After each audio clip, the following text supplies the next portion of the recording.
Good morning, good evening, and good afternoon, Juice Squad. It is your boy Juice here, back with another banger. As always, guys, at the time of recording, it is 9/9/2022, or rather, Friday, 2 days before week 1 of NFL football officially kicks off. And over the next 2 days, I'm going to be uploading 6 to 8 videos about my preseason predictions, about what players to invest in, what players to stay away from, what teams are going to turn up, what teams are going to suck, and so on and so forth. If you guys are new to the channel, this channel is going to be all about sports talk and the hobby that we all know and love. So if you guys want to talk sports, if you guys want to talk football, who's going to be good, who's going to be bad, who's going to the Super Bowl, who's going to be a bust, who's going to be a choke, this is the place for you. If you guys want to talk about the hobby that we all know and love, if you guys want to talk about what players are going to do really good investment-wise, because they don't always go together, right? Like a player that you really like that's going to do really good in the NFL season might not be the same player that does great in investment-wise. That's what we're all here for.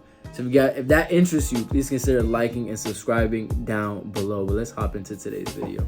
All right, Juice Squad, in today's video, we're going to be going over the top 5 players to stay away from for this season. Remember, in this video, we're going to be talking about short-term investing. There's going to be players on here that you're going to be like, what are you talking about? These players are amazing. But we're talking about return on investment for this season. If you were to buy the player right now, would their card have gone up when the season ends? We're going to be talking about the 5 players to stay away from who are not going to be good investments for this season. Let's hop straight into it. So at number 5, and I have them so low on the list that I didn't even know if I wanted to include them, but I feel like if you guys hear my reasoning, you guys would understand. At number 5, we have 2 players, and it's going to be Justin Herbert and Joe Burrow. Now, before you guys run to the comments and try to kill me, hear me out. And if you guys hear me out and still disagree with me, let me know in the comments. So here's the reason why I say that you should not invest in Justin Herbert and Joe Burrow. Let's start with Joe Burrow. Joe Burrow, right now, his cards are kind of at a premium. He just, last year, his team went to the Super Bowl. He is the swaggiest white boy in the NFL. Everybody loves him. His cards haven't really gone down that much since his Super Bowl win. For his cards to go up this season, he needs to win the MVP or make it back to the Super Bowl, which is 2 kind of unrealistic expectations. Do I think the Bengals are extremely good? Yes. Do I think they can make it to the Super Bowl? Yes, but with such a high-powered AFC, that AFC West is crazy. The Bills are crazy.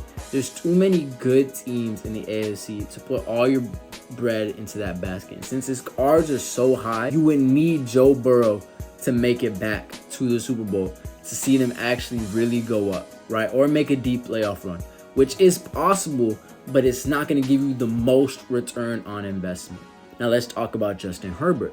Justin Herbert's kind of in a similar situation, except he hasn't done anything yet. Last year, Justin Herbert did amazing statistically, but his team didn't even make the playoffs. But Justin Herbert cards are at a premium. If you look at Justin Herbert and Joe Burrow, their cards go for roughly the same amount. They're asking a premium from Justin Herbert when Justin Herbert hasn't accomplished anything, right? And I'm not saying that he isn't going to accomplish everything. Remember, I'm saying that this is for next season.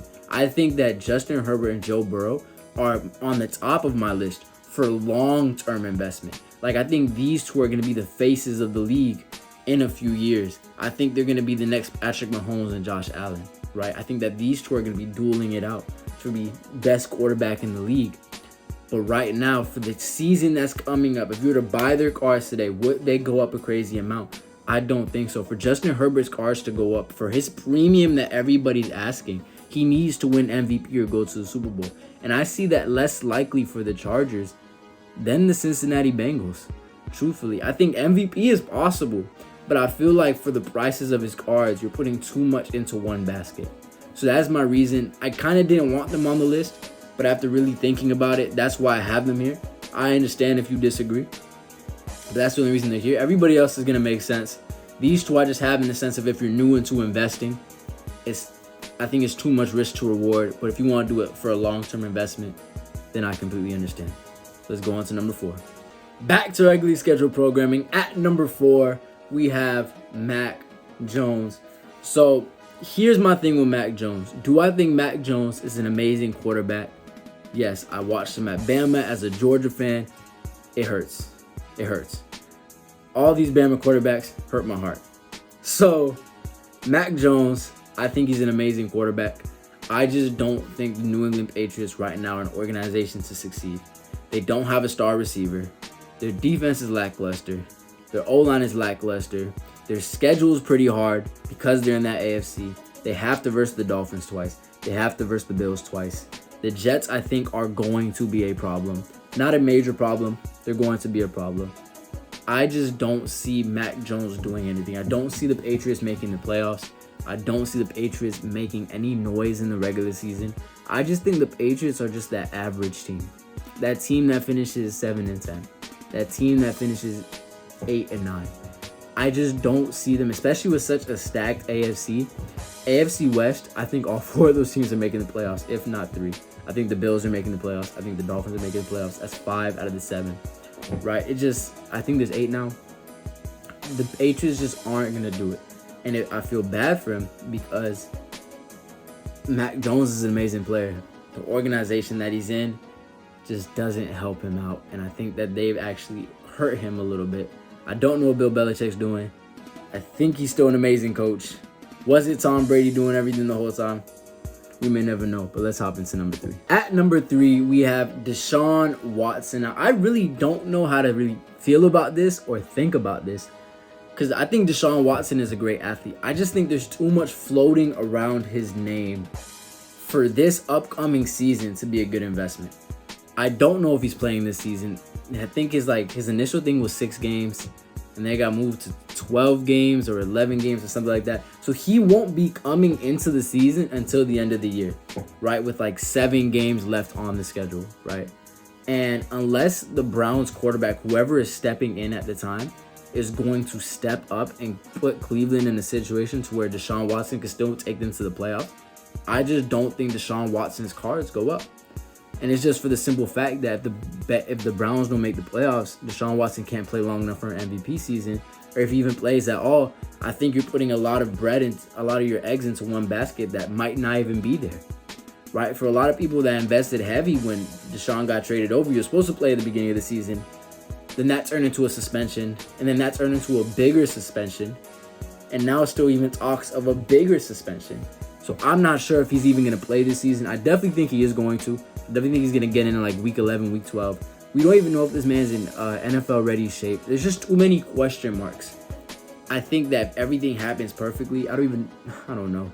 I think Deshaun Watson's a very interesting case. I've never seen one like it, at least in my time watching football and investing. So that's why I've met 3. He's in the middle of the pack. I think that I just don't see an area where he could improve, I guess, to make his cards go up in value. Unless the Browns are in a situation to make the playoffs and he pushes them in and then he takes them on a playoff run. That's the only way I see it. So I think it's as possible, but unlikely. That's number 2. At number 2 on the list, we have Mr. Kyler Murray. And you guys might be wondering, why do you have Kyler Murray on this list? Well, I just don't think that he is going to be an amazing investment heading into the 2022 season. Let me tell you why. I think that him and the Arizona Cardinals are butting heads, and I think the Arizona Cardinals roster is depleted. I think that him losing DeAndre Hopkins for the 6-game suspension is going to be really bad for him. I think Hollywood Brown is nice for him, but I just think that just him and the organization behind the scenes are butting heads. That public embarrassment he went through is bad, and I just think the NFC is really strong, and I don't think I'd see the Cardinals squeaking into the playoffs, especially because they have an extremely hard schedule. I think the schedule is really the thing that sets it over for me. Week 1, they're at the Chiefs. Week 2, they're at the Raiders. Week 3, they're at the Rams. I can easily see them going 0-3 in that situation. The Panthers, they might get a win there. The Eagles, I think the Eagles win. Seahawks, they might get a win there. In their first 6 weeks, they're 2-4. And it just gets harder from there. The Saints, the Vikings, the Rams, the Niners, the Chargers. There's not really a span of games where they're not tested every single week. And I just don't think that under the hot iron and under that pressure, I don't think Kyler Murray and the Cardinals, I'm talking more about the Cardinals as a whole than Kyler Murray. For his cards to go up, I think Kyler Murray needs to make the playoffs. There's usually circumstances to where a player's players' cards are gonna go up. It's either they themselves have an amazing year, they have an MVP year, they go to the playoffs, they go to the Super Bowl. Something needs to happen for their cards to spike. A player's card is not just gonna go up just because, right? So I think that the Cardinals, with this tough schedule, with losing a star receiver, with the team just going back and forth with Kyler, I just don't see Kyler Murray being a great investment. This one, I can see if you disagree with me. If you think that Kyler is going to be a great investment, talk to me about it in the comments.